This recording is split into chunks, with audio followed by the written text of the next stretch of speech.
할렐루야, 하나님께서는 우리들에게 새 날을 선물로 주셨습니다.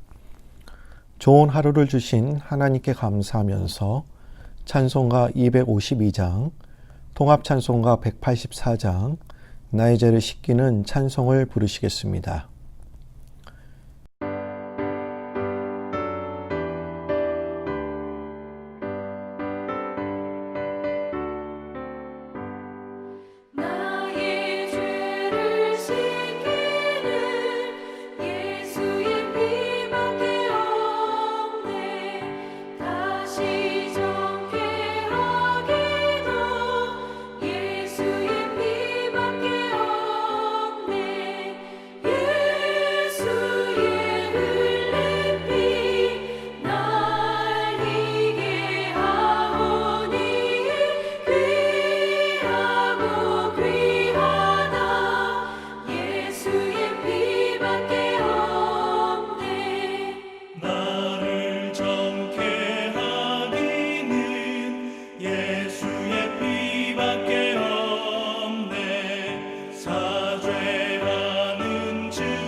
(10월 26일) 월요일, 하나님께서 우리에게 주신 말씀은 시편 35편 1절에서 28절까지의 말씀이 되겠습니다.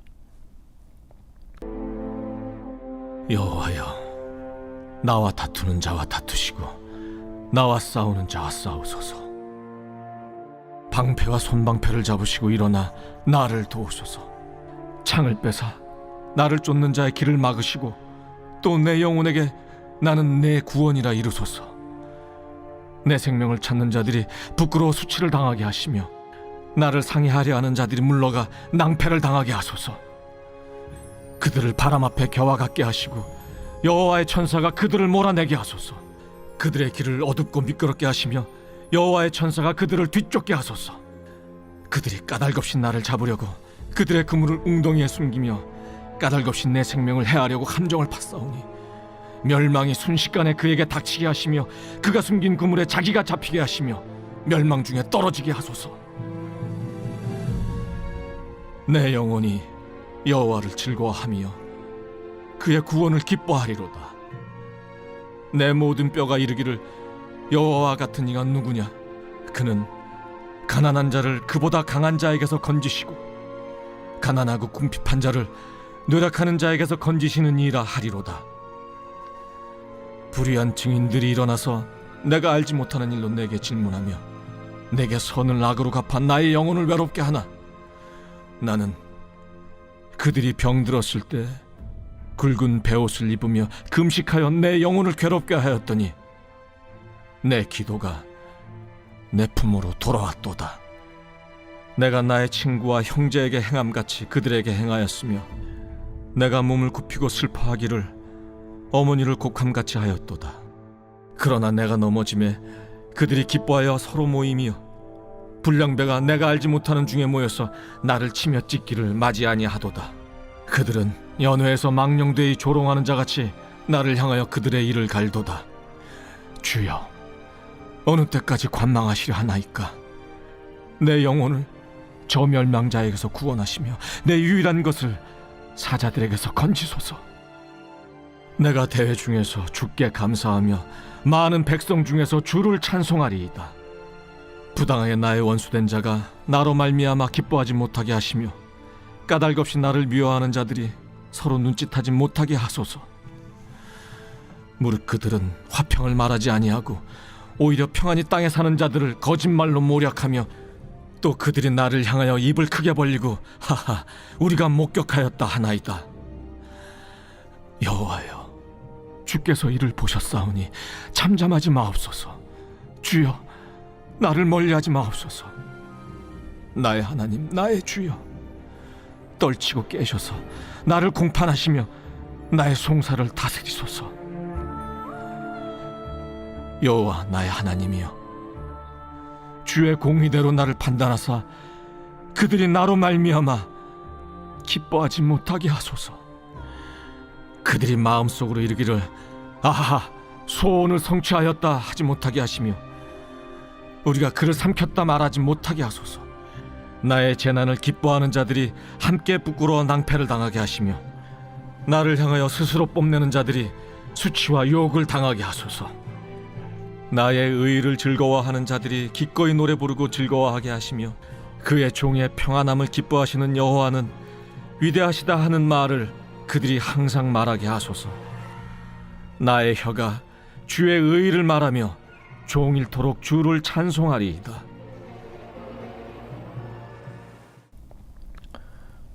오늘 우리는 시편 35편의 전체를 다 읽었습니다. 그 이유는 어제는 주일이라 새벽 기도가 없었는데 어제 본문이 1절부터 18절까지였습니다. 어제 본문과 연결하여 읽어야 시편 35편을 더 잘 이해할 수 있기 때문에 오늘 전체를 읽게 되었습니다. 여러분, 시편 35편은 다윗의 시입니다. 본시가 다윗에 의해 지어진 것은 확실하나 언제 어떤 배경하에서 지어졌는지는 확인되지 않습니다.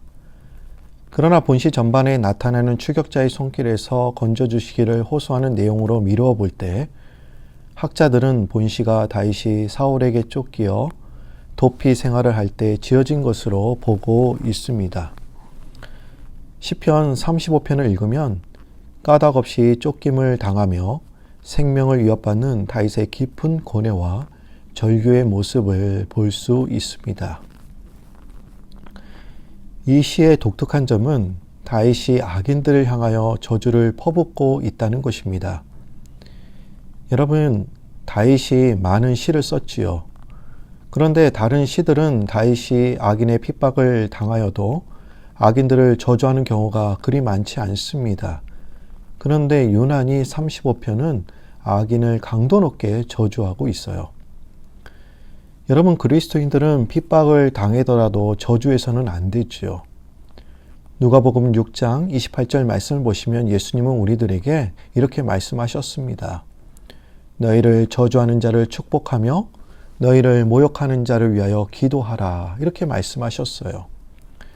그런데 다윗이 아기를 향하여 강도 높게 저주한 이유가 과연 무엇이었을까요? 그것은 다윗 자신이 부당한 핍박으로 인하여 도피 생활을 하게 되었고, 그로 인하여 당하는 고통이 참으로 억울해서 하는 말이었을 것입니다. 정말로 악인들이 저주를 받아 망하게 해달라는 말은 아니었을 거예요. 이걸 봐서 다윗이 당하는 고통이 얼마나 공고한지를 우리는 대략 예측해 볼 수 있습니다. 그럼 우리가 악인들에게 부당한 대우를 받고 핍박을 받게 되었을 때 저주를 퍼붓는 대신에 우리는 어떠한 신앙 자세를 가져야 할까요? 먼저 우리는 주님이 어떻게 우리를 사랑하셨는지를 깨달아야 합니다. 여러분 7절과 19절 말씀을 보시면 공통적으로 나오는 단어가 있습니다. 그 단어가 무엇입니까? 까닭 없이라는 단어죠. 지금 다윗은 까닭 없이 악인들로부터 핍박을 당하고 있습니다. 그런데 우리는 이 까닭 없이라는 단어를 나에게 좋지 못한 일이 일어났을 때 이 단어를 자주 사용하는 것 같습니다. 그런데 여러분 로마서 3장 23절과 24절 말씀을 한번 보시면 좋을 것 같아요. 모든 사람이 죄를 범하였음에 하나님의 영광에 이르지 못하더니 그리스도 예수 안에 있는 성령으로 말미암아 하나님의 은혜로 값없이 의롭다 하심을 얻은 자 되었느니라. 여러분 24절에 나오는 값없이라는 단어가 있지요. 이 단어는 완전히 아무런 이유 없이 주어지거나 행해진 것을 의미합니다. 그렇기에 우리는 아무런 이유 없이 까닭 없이 고난을 당한다고만 생각하지만 다른 한편으로는 아무런 이유 없이 그리고 아무런 까닭 없이 하나님의 은혜와 사랑을 받았습니다.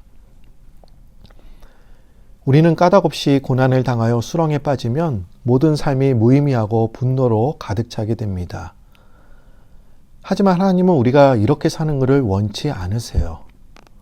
오히려 하나님께서는 우리를 까닭 없이 사랑하셔서 구원해 주신 은혜에 푹 잠겨서 다른 것을 잊어버리기를 원하십니다.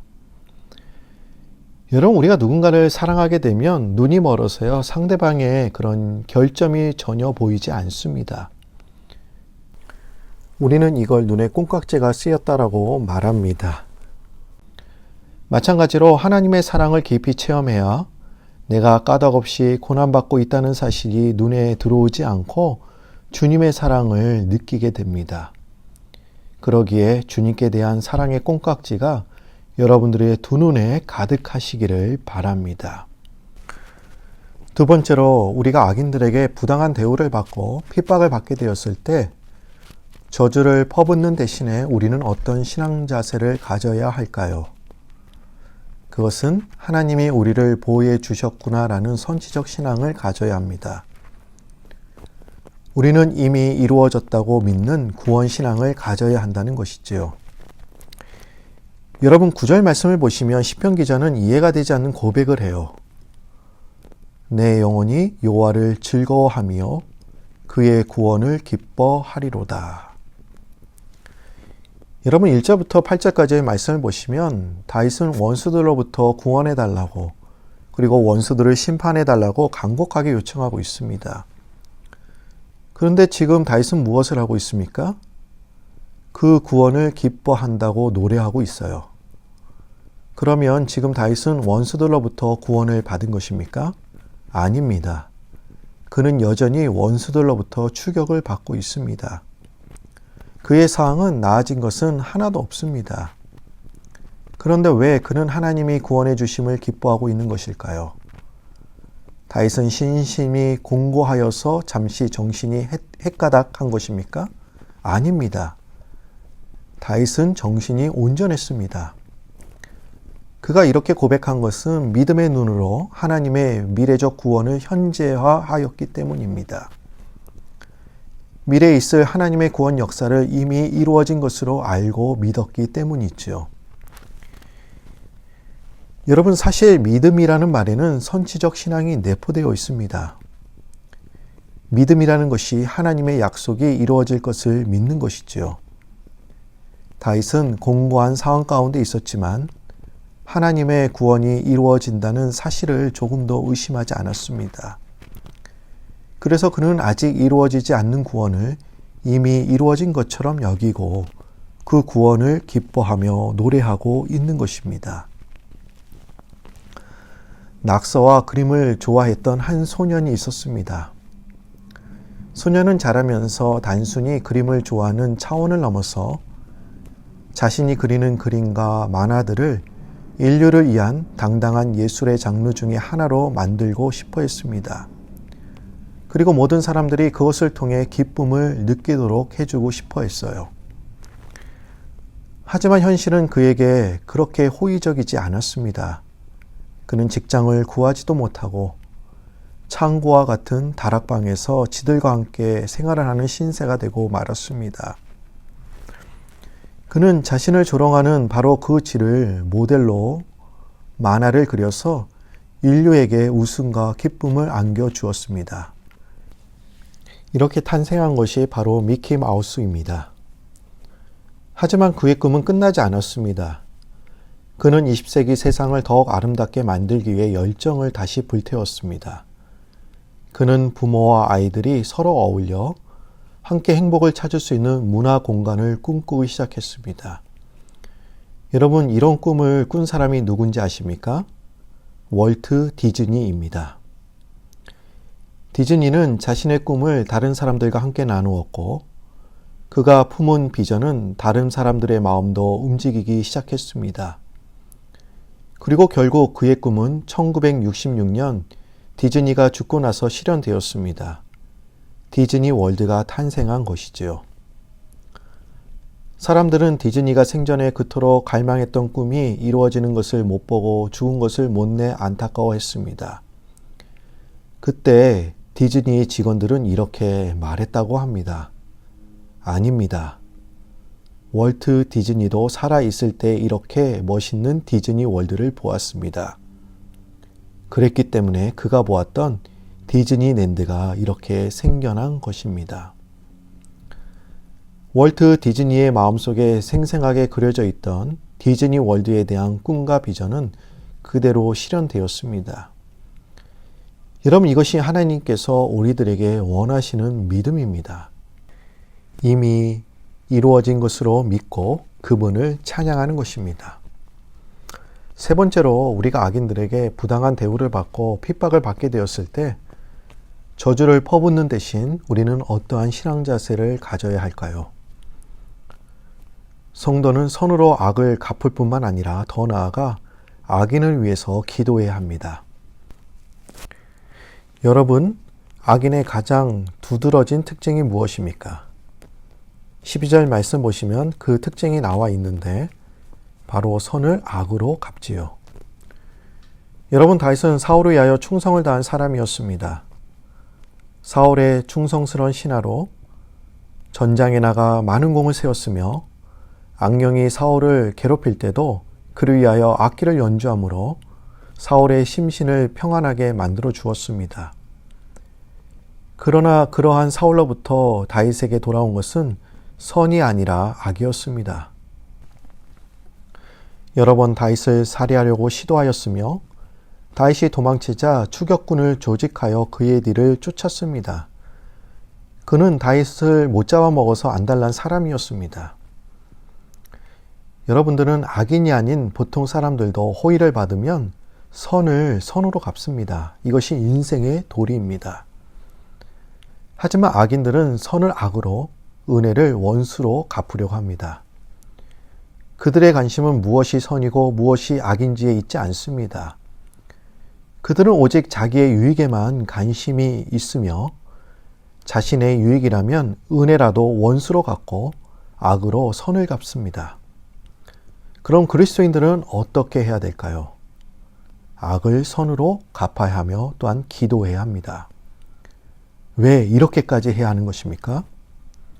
13절 말씀을 보시기 바랍니다. 나는 그들이 병들었을 때에 굵은 베옷을 입으며 금식하여 내 영혼을 괴롭게 하였더니 내 기도가 내 품으로 돌아왔도다. 여러분, 내 기도가 내 품으로 돌아왔다는 것이 무엇을 의미하는 것일까요? 다른 사람에게 축복을 빌었는데 도리어 자신의 축복이 되었다는 것입니다. 하나님은 다윗이 사울을 위해 빈 축복을 사울에게 베푸지 아니하시고 다윗에게 베푸셨다는 것이죠. 그러면 왜 하나님은 다윗이 사울을 위해 빈 축복을 사울이 아닌 다윗에게 베푸신 것일까요? 그것은 사울이 하나님의 축복을 받기에 합당하지 않았기 때문입니다. 하나님은 성도가 다른 사람들을 위해 축복을 빌 때 그 기도가 그 성도에게 합당하지 않으면 그 축복을 빈 사람에게 돌리십니다.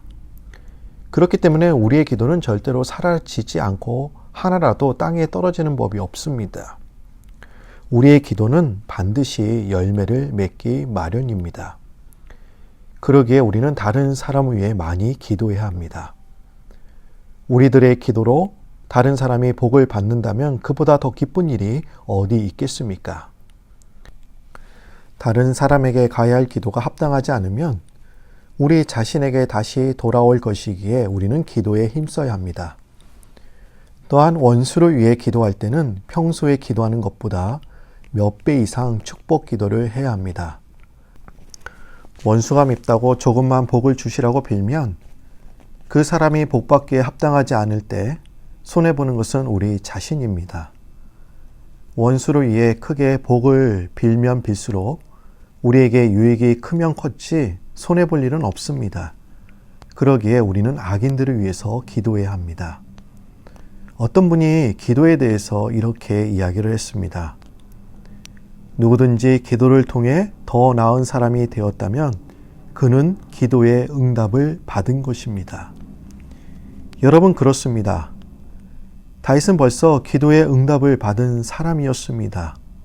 그는 분명 악인들보다, 아니 평범한 사람들보다 더 나은 사람이 되었기 때문에 그는 벌써 기도 응답을 받은 사람이었습니다. 또한 그는 응답을 받았기에 선지적 신앙을 갖고 하나님을 기뻐하고 찬양할 수 있었습니다. 우리가 악인들로부터 부당한 대우나 핍박을 받는다고 그들을 향하여 저주만 하고 있으시겠습니까? 우리가 악인들로부터 고난을 당할 때 먼저 까닭없이 우리의 죄를 용서해 주시고 사랑해 주시는 그 하나님을 생각해야 될 줄로 믿습니다. 또한 하나님을 향한 선지적 신앙을 통해 악을 선으로 갖고 악인들을 향하여 마음껏 축복하시는 우리 프라미스 성도님들이 되시기를 소망합니다. 다 같이 기도드립니다. 하나님 아버지, 시편 35편 다윗의 고백을 통하여 우리가 세상으로부터 부당한 대우를 받는다 할지라도 어떤 신앙의 자세로 살아가야 하는지를 구체적으로 말씀해 주시니 감사합니다. 눈을 눈으로, 이를 이로 갚는 것이 아니라 악에게 지지 말고 선으로 악을 이기는 저주 대신 축복할 수 있는 믿음을 우리들에게 허락하여 주옵소서. 내 자신의 영혼을 위해서 기도하는 것도 분명 필요하지만 다른 영혼들을 위해서도 힘써서 기도하게 하시고 그 기도가 나에게 부메랑이 되어서 되돌아올 수 있다는 사실을 깨닫고 기도에 힘쓰게 하옵소서. 대선을 코앞에 두고 있는 이 시점에 하나님을 두려워하는 대통령이 선출되게 하시고 선거 전까지 하루에 한 끼 금식하면서 이 나라를 위해서 기도할 수 있는 기도의 용사가 되게 하여 주옵소서. 또한 하루속히 코로나가 종식이 되어서 전에 누렸던 일상의 기쁨을 되찾을 수 있도록 도와주옵소서. 하나님, 우리가 매일 코로나를 의식하면서 사는 것처럼 눈에 보이지 않는 하나님을 항상 우리와 동행하시는 것처럼 의식하면서 살아가는 저희들 되게 하여 주시고 코람데오 신앙으로 살아가게 하옵소서. 이번 한 주간도 주님께서 우리를 선한 길로 이끌어 주실 것을 믿사오며 예수님의 이름으로 기도드립니다. 하늘에 계신 우리 아버지여, 이름이 거룩히 여김을 받으시오며 나라의 마옵시며 뜻이 하늘에서 이룬 것 같이 땅에서도 이루어지이다. 오늘 우리에게 일용할 양식을 주옵시고 우리가 우리에게 죄 지은 자를 사하여 준 것 같이 우리 죄를 사하여 주옵시고 우리를 시험에 들게 하지 마옵시고 다만 악에서 구하옵소서. 내게 나라와 권세와 영광이 아버지께 영원히 있사옵나이다. 아멘. 오늘 주신 말씀을 붙잡고 주여 세 번 부르시면서 기도합니다. 주여, 주여, 주여.